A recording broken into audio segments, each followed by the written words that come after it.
Welcome to Strategy Talk, where the editors of Strategy Page discuss current events with a splash of history. I'm Dan Masterson, host of Strategy Talk. With me today is the editor of Strategy Page, well-known military author and game designer Jim Dunnigan. Welcome, Jim. Thought we'd talk a little bit about the military intelligence failures over the Ukraine war. What did the intelligence entities get wrong? Well, they didn't take into account the known problems within the Russian armed forces. They didn't take into account what they knew that Ukraine had been doing since 2014, where they'd been modernizing. We'd already been shipping them in, the new guided missiles, the anti-tank missiles and other weapons, before the Russians invaded. And the Ukrainians correctly predicted when the invasion would come and how it would operate, with the battalion task groups. So I think that might have been more a case of covering your butt. The intelligence agencies have always worked for the commander-in-chief, or the head of state, as it were. And in the United States, you basically get your commander's guidance, as it were. That's how it's referred to in the military. But basically, you look for, well, what does the boss want us to say? And of course, the way the CIA handles that, I found this out during before the Cold War ended, was that when they were caught in a situation like this, they basically put the truth in the footnotes. The main text said it was the official, report, but there were always footnotes that basically laid out what was really going on, disguised as an alternative, interpretation. It's interesting that almost all the Western intelligence agencies were in lockstep. Now that's another cover your butt, attitude that is not only present in the intelligence community, but also in the news community. When I was working for NBC in the 1991 Gulf War, Iraq War, they were asking for updates on my analysis of new information coming in. And one of the bits of information came in was that a Marine artillery unit was in the so-and-so, I forget the name of the oil field. So they had paper maps in those days, maybe they still do. We pulled that out, quickly looked at it, and this was way into, Kuwait. And I reported back. He says, well, if that's where the artillery is, the Marine infantry is even further in, because even the Marines operate like that. They do not lead with their artillery. And the guy said, okay. And they eventually went with what everybody else was saying, was that, well, yes, the artillery's there, but we're not sure. Of course, later it turned out that's exactly what happened. The report they got was right. It's hard to mistake that you're in an oil field, and there were only so many oil fields in that direction. But nobody wanted to stick their necks out.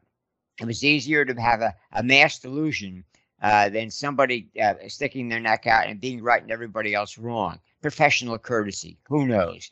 Speaking of professional courtesies, another one which might have had some impact here was that during the Cold War, and we found this out after the Cold War ended, was that it wasn't just the United States that was pumping up, the abilities of the Soviets, but the Soviets were pumping up the abilities of the Americans, and that led to that basically perpetuated the arms race, and we couldn't confirm that until after it was over.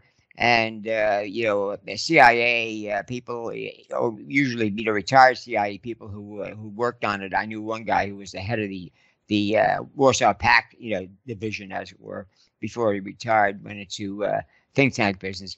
He went over there with his wife, and he also invited the Russian expert on military simulation, and neither of these guys could visit the other's country during the Cold War. But the Russian guy, and Al, my friend, Reem, he spoke very good Russian. And they asked him about that. And he says, well, no, it was basically forbidden to give an accurate assessment of the Americans. And occasionally a new guy would do such a thing, and he would be exiled off to one of the secret cities, the gilded cage where they put scientists and other people they couldn't rely on politically. But in the United States, it was more or less of an open secret. I published that analysis in the late 1987, I think, was the edition of How to Make War.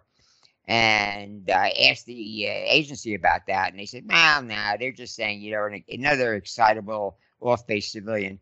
And of course, I turned out to be right because I was simply going on the facts. I mean, I consulted a lot of people on Wall Street. I says, look, it doesn't look like their economy is doing too well. The oil price is going down. They can't borrow money. They can't import food. This has got to cause unrest and God knows what. No, I didn't predict that the Soviet Union would collapse, but that's how bad it was. You never want to assume that things are as bad as they could be. But in Russia's case, that was true. So in Ukraine, nobody wanted to use the information they had. Plus, there was a feeling that the Russians had overwhelming force, and even with their how should I put it, their haphazard maintenance of their vehicles, the large number of conscripts which technically couldn't go into Ukraine or couldn't go into a foreign country. And initially, the Russians tried to get around that by not telling the neighbor going into Ukraine, and then saying, well, it's not really an invasion of a foreign territory. We're simply reuniting Ukraine with Mother Russia. Either of those things held water, and of course, that was the end of their or the beginning, so to speak, of their manpower catastrophe. They can't get troops anymore. But the Western leaders, I mean, the guys on the ground in the Ukraine who were basically training the Ukrainians, discussing tactics with them, intelligence, and what have you, they realized that the Ukrainians got religion, so to speak, after 2014. Before that, a majority of Ukrainians were not really intent on joining NATO. They wanted to join the European Union, but they knew that joining NATO would aggravate, the Russians. But once the Russians invaded, bingo, 70% wanted to join NATO. And that's still the attitude. But they were working on, becoming NATO compatible, for the previous 5 years. The Western intelligence agencies also believed that Crimea and half of the Donbass that the Russians had taken in 2014 before the unexpected resistance of the Ukrainians showed up was not, was basically quiet, indicating that the Ukrainians, once occupied, would not fight. What they didn't realize, it's obvious now because the resistance, as it were, inside of Crimea and the Donbass is really getting out of hand for the Russians. The Ukrainians asked some of the newly militaristic, as it were, or aggressive residents, why now? He says, well, we were waiting for you to attack. We're not going to rise up. They had visions of what happened to Warsaw during World War II, when the Warsaw rose up in rebellion when the Russians were approaching Warsaw. And at that point, Stalin said, no, stop. Let's wait for a while and rest our troops. And, of course, the resistance got massacred, which is exactly what the Russians wanted. And technically, it wasn't on their hands. Well, our troops were exhausted. We had to pause before we went in to fight all these SS and police battalions, what have you, because they would be too much for us. So, politics doesn't really change. And the Russians are now finding themselves having a hard time even hanging on to their occupied territories, the territories they've occupied since 2014. Now, you've still got the problem in the United States because a lot of, especially politicians, are advising that, well, no, we shouldn't give the Ukrainians everything they're requesting, even though they obviously know what they need. They've always been right, and now they want a whole lot more HIMARS missiles. And they want the ATACMS missile, which is you can carry one of those per, HIMARS, and it has a range of 300 kilometers. You don't have to be a math expert to calculate that if they get HIMARS, ATACMS in HIMARS, they're going to basically make no place in occupied Ukraine safe for the Russians. Now, the Russians are already taking this as a given that it's eventually going to come in, and they're basically withdrawing valuable assets, like their ships, out of Sebastopol, because once HIMARS comes in, once the ATACMS comes in, boom, boom, boom, there won't be any safer area anymore, and they have not got many resources left to fight with. Now that brings up another issue that again was missed by the experts, or they weren't allowed to use it, was the poor performance of the Russian Air Force. Now, on paper, the Russian Air Force was far superior to the Ukrainian Air Force and its air defenses.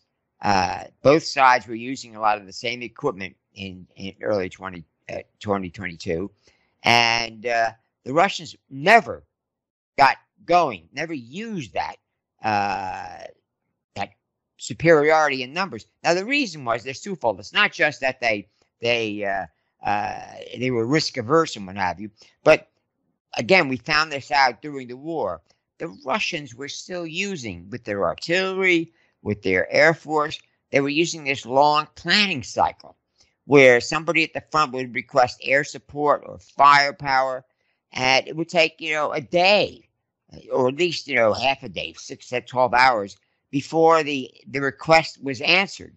And that's because the Russians had never modernized their strike support system. In the United States, well, the Ukrainians, they can respond in minutes.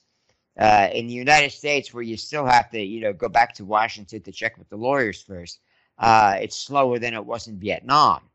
But it shows you what you can do with modern weapons if you apply them efficiently. The Russians weren't. Now, the Russians also had a problem with maintenance. Their modern aircraft, all their modern aircraft, including the MiG-29, were built to Western standards. In other words, they can fly a lot, and they can fly in peacetime for training, and in wartime they can generate a lot of sorties. So that's a force multiplier. The problem is the Russians, like a lot of NATO countries after the 1990s, they didn't spend the money they had to on spare parts. They could keep the aircraft flying, but they couldn't generate, they couldn't use them heavily in a combat situation. And this basically started becoming a real problem for the Russians after the initial round of sanctions in 2014.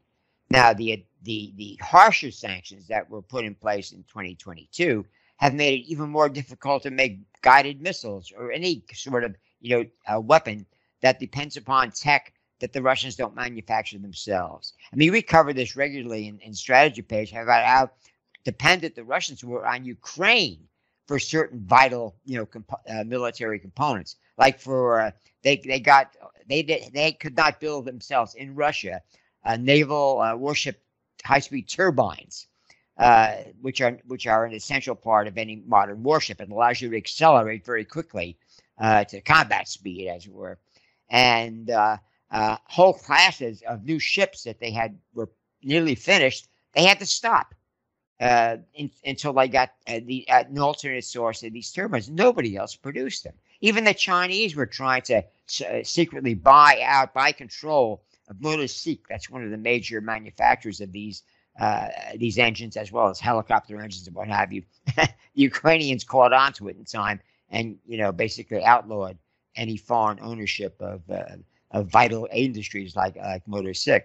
So you can see a lot of the success or failure of a military force depends on how well prepared they are to fight a sustained war. That's what the Ukrainians are asking for, a lot more of these missiles. They got a lot more of the Javelin, or Saint Javelina, as they called it, before the war and early in the war, and that's what stopped the Russians dead. And of course, then it became apparent that a lot of these Russian troops were not well trained. They were one-year conscripts. They didn't know they were.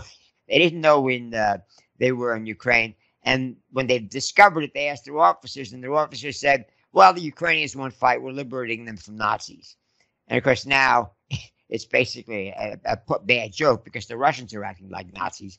In the occupied territories, the atrocities against civilians, and the Russians are continuing to have enormous problems. In fact, I think the latest intel assessment was the Russians have no more than 200,000 troops in Crimea. That includes Crimea and the Donbass. And the Ukrainians have more than twice as many because they got a lot of volunteers. The U.S. and the other NATO allies set up training programs. The British now have a training program where they'll take raw recruits and in 120 days turn them into, well-trained, recruits, which are a lot more effective and a lot more survivable than just throwing people in there with a few instructions. I mean, there are all sorts of anecdotes about how this. For example, some of the American advisors who had worked with the Ukrainians before the war, they were pulled out once the invasion started, but they had given their cell phone numbers to some of the guys they were working with. So one of these guys, they got a shipment of javelins, and he wasn't sure there seems to be a problem. So he says, I'll call up my friend. And he calls the guy up. The guy wakes up in this middle of the night, the time difference. And he says, hey, it's me, Piotr, or whatever, from Ukraine. He says, we got some more of these javelins, and we're having a problem. We thought you might help us with it, because the manufacturer didn't send a helpline. But the soldiers, the American soldiers on the spot realized that they may have to be the helpline. That wasn't the first time that's happened. Anyway, the GI, the Special Forces guy, talked them through it. I forget all the details. He may have had to put the call on hold and call somebody else he knew what it was. It wasn't a complicated problem. And they got those systems working, and more Russian tanks were blown up. But now they need the HIMARS. They need the artillery. They need the guided shells. Now they've been getting a lot of the javelins, mainly because and the Americans especially, I think the other NATO countries too, have found out that a more effective solution is the ATK fuse. This is a fuse, a large fuse you stick into any 155 millimeter shell, and basically it turns it into a GPS guided shell. Now, it's not as accurate as the javelin, but it's accurate enough. The Marines, for example, in Syria, I think in 2016, they had one battery at a time in Syria providing direct support for the Kurds that we supported to basically take Raqqa City. That was the capital of ISIS.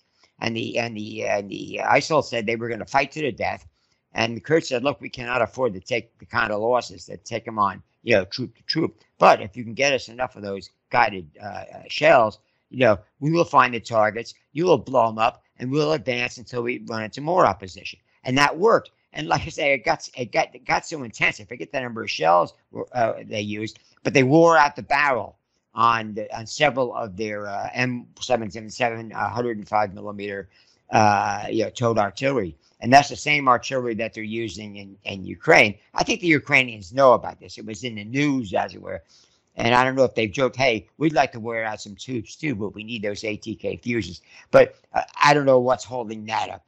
Maybe they're afraid. Some people are afraid the Ukrainians have become too successful. And that's another problem. A lot of NATO officials are afraid to, terminally tick off the Russians. That they believe the Russians might go nuclear. Putin will do a Hitler. Like I say, the Russians are not the Nazis, and rather than go down in defeat, he'll take Russia with him by trying to go nuclear. But then I pointed out that there are several steps. There's 6 degrees of separation, so to speak, between him giving the order and some Russian launch officer, getting nuclear warheads on a missile and launching it. And from what I've heard, there are enough people in that 6 degrees of separation who will not do that.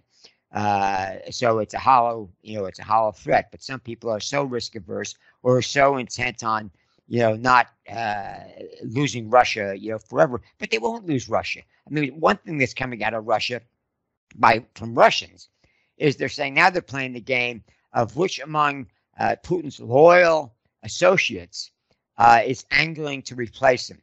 Because the way it works in Russia, the guy who stages a coup, pushes you out of office, is the guy you trust the most.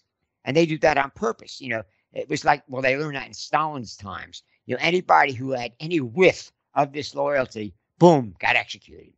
a lot of Russians working in the Kremlin for Stalin, they used to like have a little party at the end of every day they survived. Just a couple of vodkas to say, well, we survived one more day. Tomorrow's another day, and so these are the characteristics that were known, but nobody.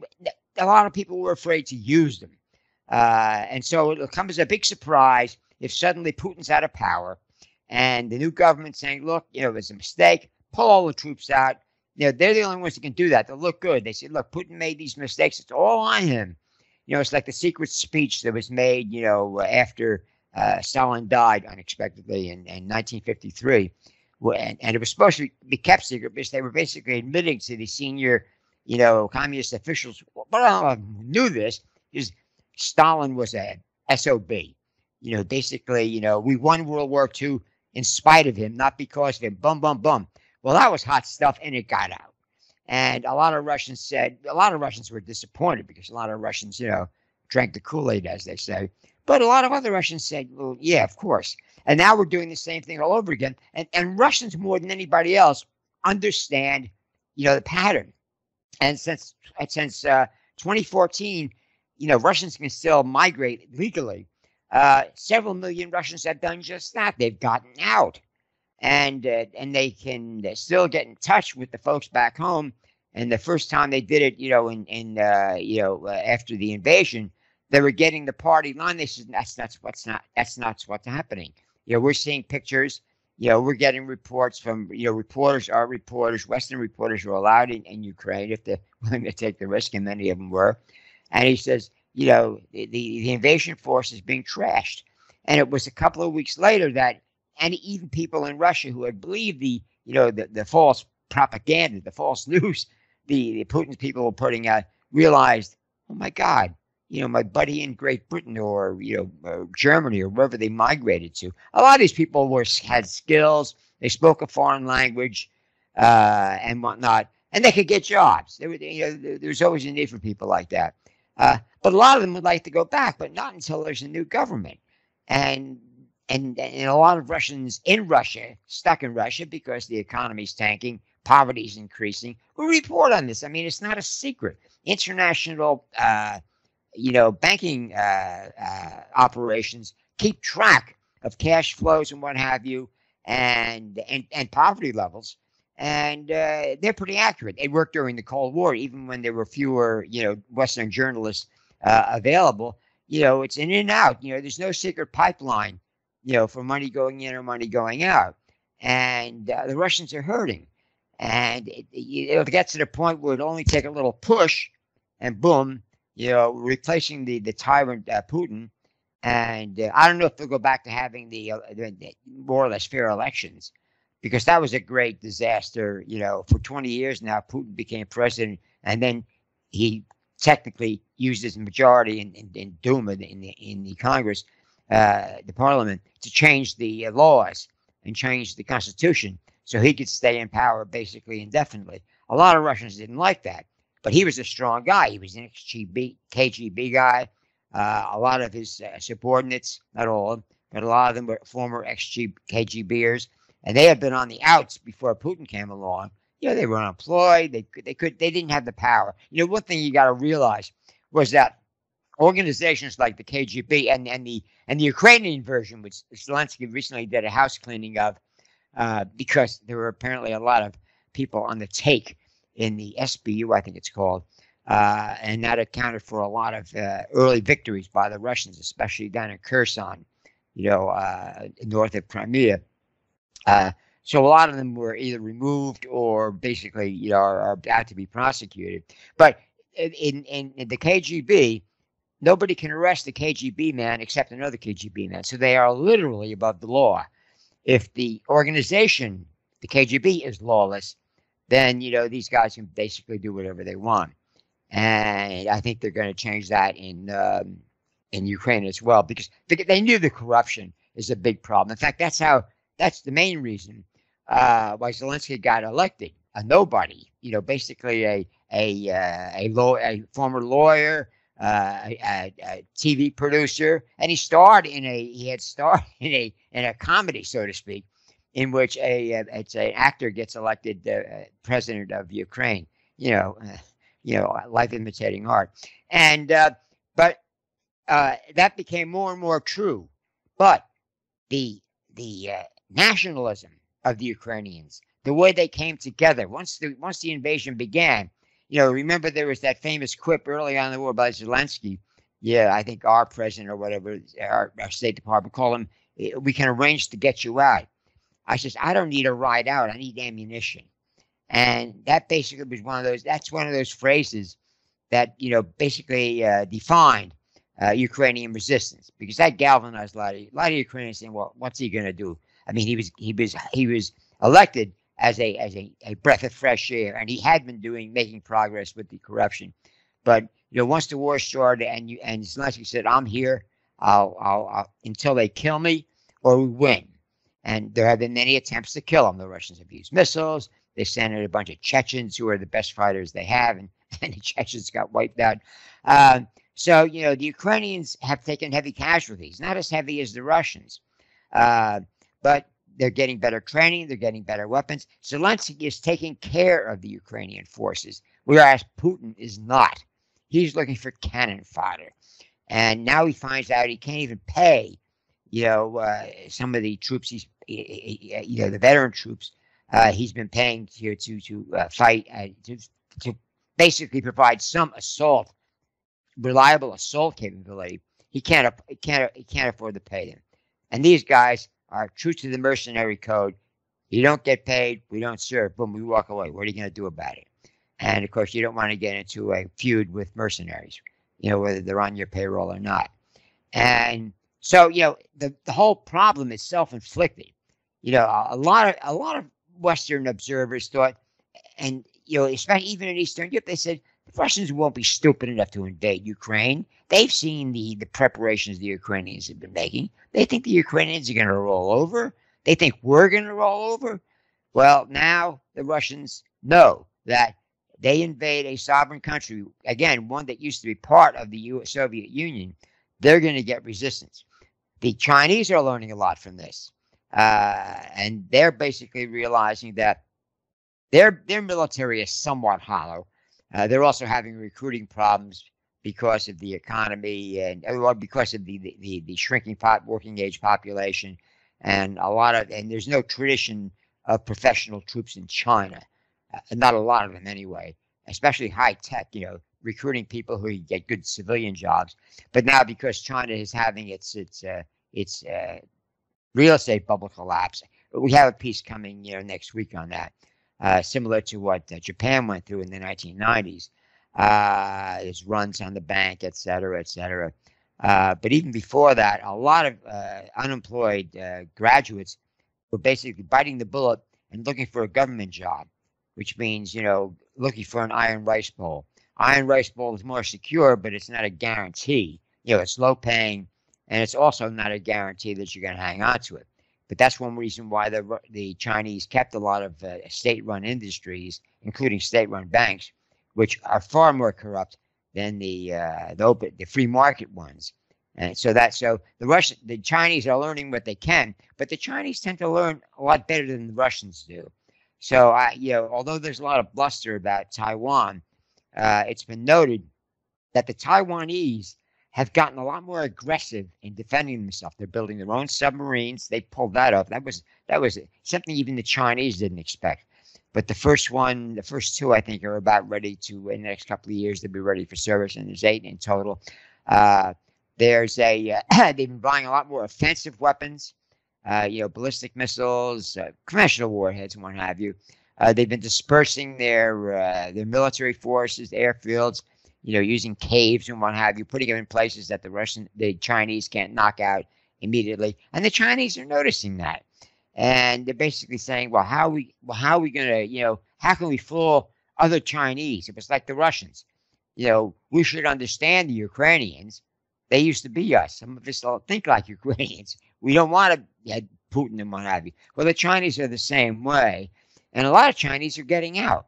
Again, it's the same cycle is repeating itself in China that occurred in Russia.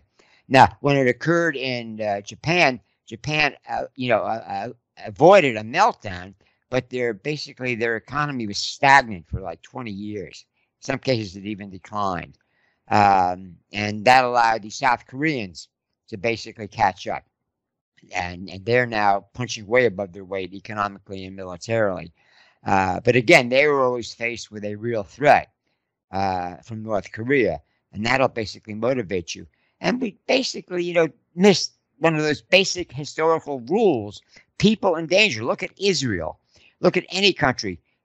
Sweden, Finland, they basically built up forces designed to survive an initial strike and to fight back and to keep fighting. And now they realize that the Russians may go really crazy. They thought the Russians might have mellowed. Well, apparently they don't.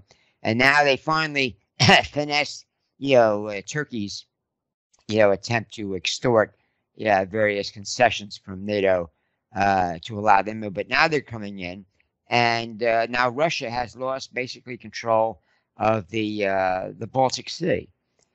So it's nothing but lose, lose, lose for the Russians, and that's what's motivating change, as it were, involuntary, so to speak, government change in Russia.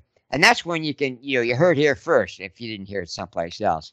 But the official line is, Putin can hold on forever. He can make it a forever war. No, nothing lasts forever. Follow the money. And when there's no money, or when the money's, a lot less available, you're on the losing side. And as long as we support the Ukrainians, basically they need a lot of economic support. But we're helping keep their population alive. The Russians, incidentally, did not destroy all the power plants. They tried, and the Ukrainians got the ones they hit with missiles back up within a week, because they run the railroads by electricity. They have some diesel engines, but they're old, and they don't really fully replace the electric engines. So the Russians realize that they're up against a force that may be smaller, but is far more motivated, is far more resourceful. It's why the Israelis, the Arabs fought several major wars against the Israelis until the 73 war, at which point they realized, well, maybe we should find another, way. And of course, eventually that led in 2020 to the Abraham Accords, and literally establishing, diplomatic and economic and military relations with Israel. That's been a big help. I mean, the UAE, which was one of the first to step forward like that, they've gotten a lot of useful gear, and now they're getting access to Iron Dome. They're going to integrate their air defenses. They have a lot of Patriots and THAADs and what have you. And with an integrated system, even if Saudis are not officially part of it, they will have a better warning of an attack by the Iranians, get my good guys and bad guys mixed up, and they will be much better able to deal with it. The Iranians are now the big bad guy in the Middle East. Well, they actually have been for thousands of years, but it's basically worse now because the country's been run by a religious dictatorship since the 1980s. That's another story. But Russia is not. Russia is basically, was taken over by a bunch of former KGB who promised, hey, we'll pay the pensioners, we'll make a few improvements, and then then we're going to get paid, and the hell with the country. And that doesn't work. It'll work in the short time, but not in the long term. So there's a lot of lessons to be learned, but the main one is the Russians can't win unless NATO completely abandons Ukraine. And the new NATO states, Poland, the Baltic states, Slovakia, Romania, they will not put up with that. And they made it very clear when they joined, between 1999 and 2005 NATO, that they were in it to keep the Russians out. And even the Germans said, yeah, we believe it'll work. And then the Germans turned around and became totally dependent upon Russian natural gas, even though the Poles and everybody else in the East said, don't do that. You're making yourself vulnerable, and the Russians always will exploit a vulnerability. Now the German politicians are dancing, around, trying to find a way out of it because it's going to be a cold winter. Now, other NATO countries, this isn't in the NATO charter. There's a mutual defense, clause, but this is not a mutual, save your butt from making a mistake in procuring natural gas from the enemy clause. But countries are basically coming to the aid of Germany, but they're going to suffer. I think they have one nuclear plant they were shutting down. Now it's not being shut down. The French have basically told them, look, we depend more on nuclear power than any other country in Europe, and we're in better shape. And that was the way to go, and that's the way you should go. A lot of NATO countries that made wrong bets, as it were, on technology or on the Russians have a hard time admitting, well, we made a mistake, now we have to change. But there's nothing like a cold winter or the threat of more Russian attacks to change your attitudes. So there it is. Nothing's changed. That's great. We'll be following this, and hopefully people that want more information, they'll visit the site. We've written a number of articles on these issues, and all good information packed in there. So we'll see you next time, Jim. Okay, take care. Bye-bye. Bye.